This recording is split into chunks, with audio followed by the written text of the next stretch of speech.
Hi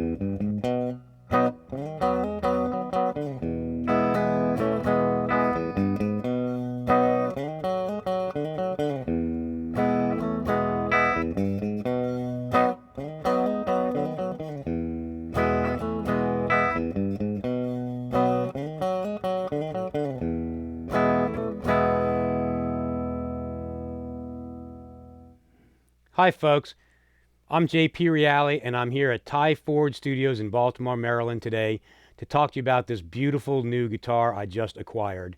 It is a Phiga Lightning Bolt, and Phiga guitars are built by a man named Phil Gowan down in Brownsville, Texas, and this is a tribute or replica, you could say, of one of Jerry Garcia's guitars called Lightning Bolt, hence the name that Phil also used.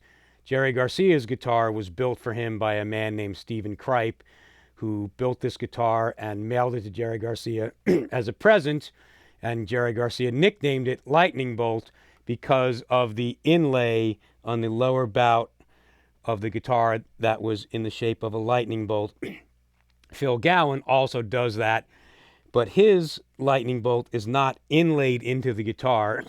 It's actually inlaid into a piece of wood that is screwed down to the top of the guitar. And he does it that way so that in the future, if you want to use this portion of the guitar, route it out and use it as a battery compartment, you can do that.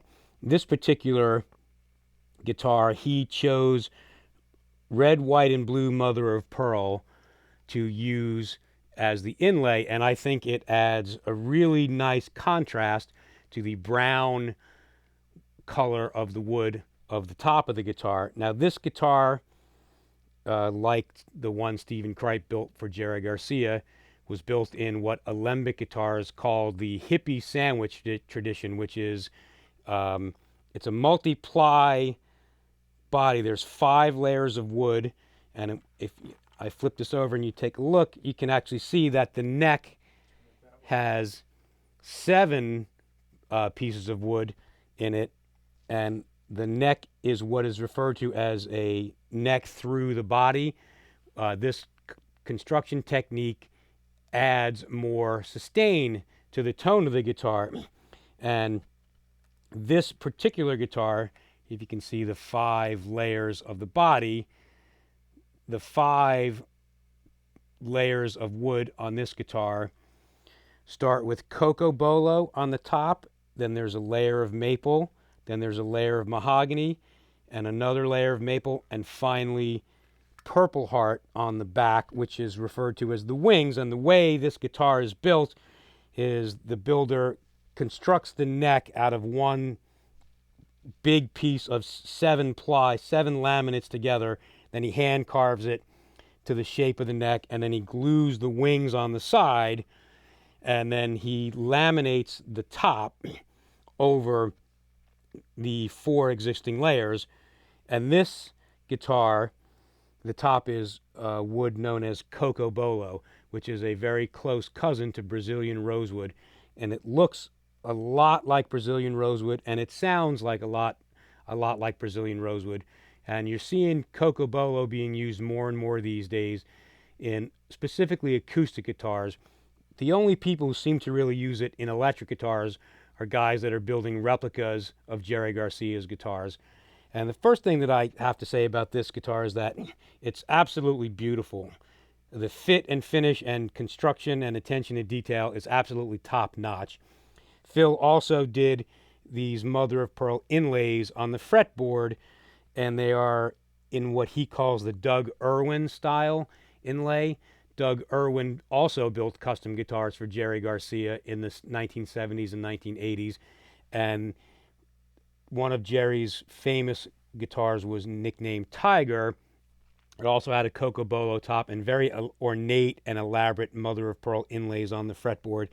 And these are not exact copies, they're in that style, as Phil likes to say. He doesn't make exact copies, he builds guitars in the style of the original builder.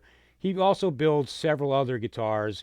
He builds copies of the other Garcia guitars, that the other custom guitars that Jerry Garcia had. He also has some very interesting and unique original designs, and I would encourage you to go to his website, which is www.philgowan.com, and check out his guitars, because one of the things that caught my attention about Phil's guitars is that they are incredibly reasonably priced. I was just looking on the internet today, and Alembic still makes a guitar called the Tribute, which is a copy of Jerry Garcia's Tiger guitar that Doug Irwin built for him in the late 1970s. That guitar currently is selling for over $14,000. This guitar I'm holding in my hand, Phil built for me for well under $2,000. There are some other people out there making copies of Jerry Garcia's guitars, but I think Phil's guitars are the best deal for the money. They're all beautiful guitars. They're all handmade. He's a one-man shop. He does everything himself down there in Brownsville, Texas. And I don't know if anybody is making these days a copy of Lightning Bolt.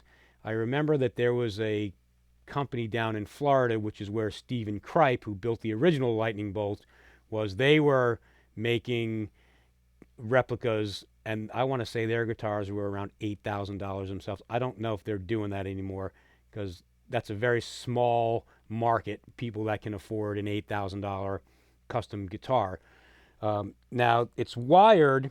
It has 3 DiMarzio Super Distortion 2 humbuckers in it, which is what Jerry Garcia's guitar had. And it has 3 on-off toggle switches that split the coils, and it has a 5-way position switch and a master volume and 2 tone knobs. And when I originally got this guitar from Phil, it was wired a little differently, and I rewired it. I changed the volume and tone pots to Emerson potentiometers. They're nice. They're a little expensive, but they sound really good. And I also switched the capacitors to the Emerson paper and oil capacitors, and I reconfigured the wiring to make it more like a traditional Fender Stratocaster wiring. I've been playing a Fender Stratocaster for 35 years.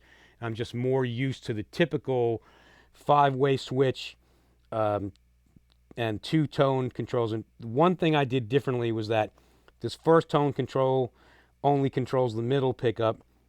The second tone control does the bridge and the neck pickup. And since with the 5-way switch, it is the bridge pickup, bridge and middle, middle pickup, middle, neck, and neck, the bridge and the neck pickup are never on at the same time, so it's okay that one knob controls both tones. And while we are here, I will turn it on and we'll go through just a general rundown of every sound this guitar has. And I call this an everything axe. A lot of people make guitars like this. Paul Reed Smith makes guitars like this with 3 humbuckers and coil taps, and the idea is to get sort of a Fender Stratocaster sound and sort of a Gibson Les Paul sound. And this guitar really kind of fits that bill. It's right kind of in the middle. And what I have done right now is all the pickups are in coil tap mode, which means they're all single tap, single coil, and I'll just run through each pickup real quickly. That's just the bridge pickup by itself, little thin. Now that's the bridge and the middle pickup together. That's a little more usable. This is the the middle pickup by itself. And this is the middle and the neck. And this is just the neck pickup. I like this neck pickup sound. Like I said, I'm a Stratocaster player, and I think this sounds the most Fender-y.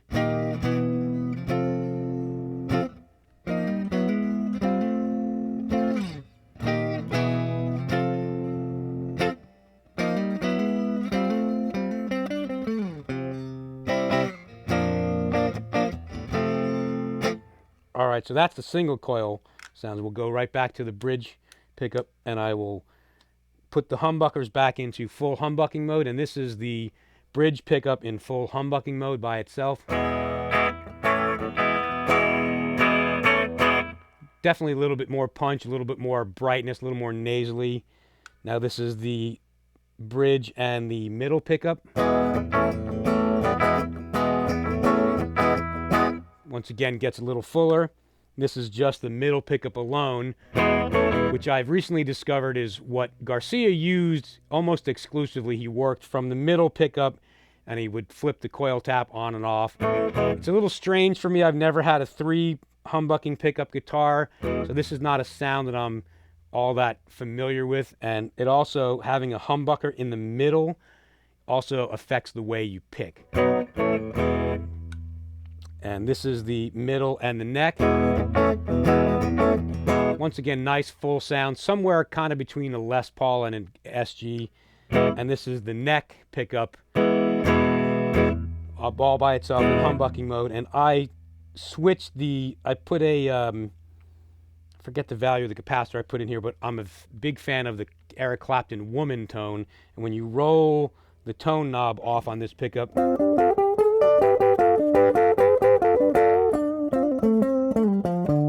you can kind of get that Clapton-y cream sound, which is really something nice, because if you're going to have an everything axe, kind of want to have the ability to sound like a Stratocaster and a Les Paul. So I love to play Les Paul. I love to play humbuckers in the neck position. That's a sweet sound to my ears. But I think my favorite sound on this guitar is the second position, which is the bridge and the middle pickup. To my ears, it has the most Fendery twang to it,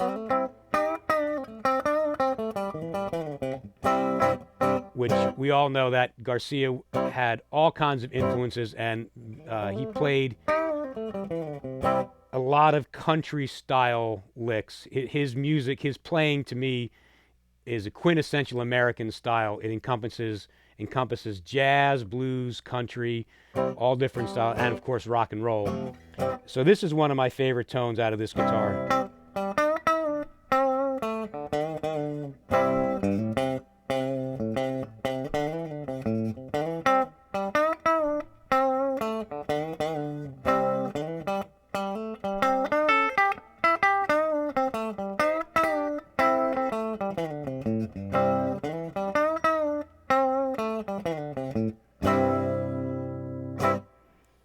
I should also point out here that I'm playing through a late 1960s Fender Vibrolux reverb. Sounds great. It's very low volume, but it's getting the job done. And I'd just like to say I bought this guitar. Phil offers this guitar with a walled unity gain buffer, which is something that Jerry Garcia had in his guitars. Jerry had a brand made by company called CAE Sound, and what the unity gain buffer does is it decreases the loss of high frequencies due to impedance from long guitar cables, effect pedals. I did not get that option because I have another Garcia type guitar that I built from parts that I acquired from Warmouth, and I put the unity gain buffer, I put the CAE CB1 unity gain buffer in there, and to my ears it made the guitar sound very glassy and tin and thin. CAE claims that that's because we as guitar players are used to the sound of loss of high end on our guitars, but they have modified that buffer since to make it not so tinny. But what I have here, I'm plugged into my pedal board, which on the pedal board I have the Emerson Concord utility buffer, which is ultimately the same thing. And to my ears, it keeps the high end, it keeps the frequency response of the instrument intact, but it doesn't color the sound like onboard utility unity gain buffers do from some of these other companies. And I'm going right into the Concord utility buffer, then into an MU Effect octave divider, an MU Effect Trutron, a Whirlwind compressor, a Whirlwind phase, and then Exotic SL drive, which is a nice overdrive pedal. The two MU Effects pedals are built by a guy named Mike Beagle, who started the Musitronics company in the 70s, which made the infamous Mutron 3, which I believe was actually built for Bootsy Collins, but Jerry Garcia picked up on it in the 70s, and it became an integral part of his tone. And I'm going to click it on here just to show you that this guitar sounds really great with all these pedals, and you can get a really good, really close sound. You can get very close to what Jerry Garcia was actually doing.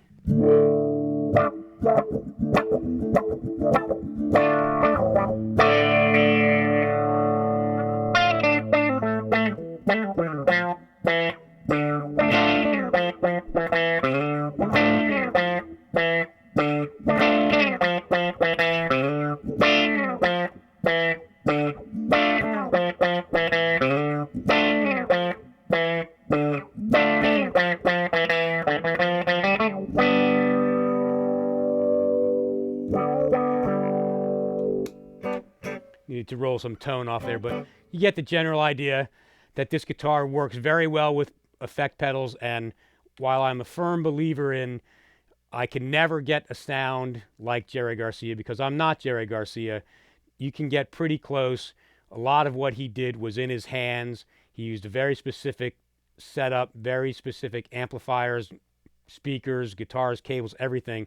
So you can get pretty close, but I don't think you can really get exactly the type of tone that he had. And the last thing I'll say about this guitar is there's a couple other videos out there on the internet about Phiga's guitars, and Phil was a joy to work with. I actually never spoke to him. Did this all through email. I contacted him about a year ago to see if he had any guitars available, and he was in the middle of a batch of 35, of building a batch of 35, and I gave him a deposit to hold one for me, and so when he finished it, it was mine. What he does is he makes a batch of guitars, then he puts them up for sale on his website, and so by giving him the deposit, I was guaranteed to get one, and he showed me pictures of several guitars before they were finished, and I picked the one that I wanted, which is something he only does to people who give a deposit. It's well worth the deposit, and I can say that this is the 6th guitar that I have had built for me, and they all take about a year, which is nothing in the world of custom guitars. There are builders that have 5-year wait lists before they start construction of the guitars. I was fortunate to contact Phil when I did, that he was already building these guitars. It took about 9 months after I contacted him for me to actually receive the guitar. And I'm extremely pleased with it. It's a beautiful instrument. It's inspired me to play the music of Jerry Garcia and the Grateful Dead, of which I'm a big fan. And I hope to have this guitar for the rest of my life and be playing it out in public as often as I possibly can. Thanks for watching, and have any questions, feel free to put up any comments or send me an email, and I'll be happy to answer any questions. Thanks.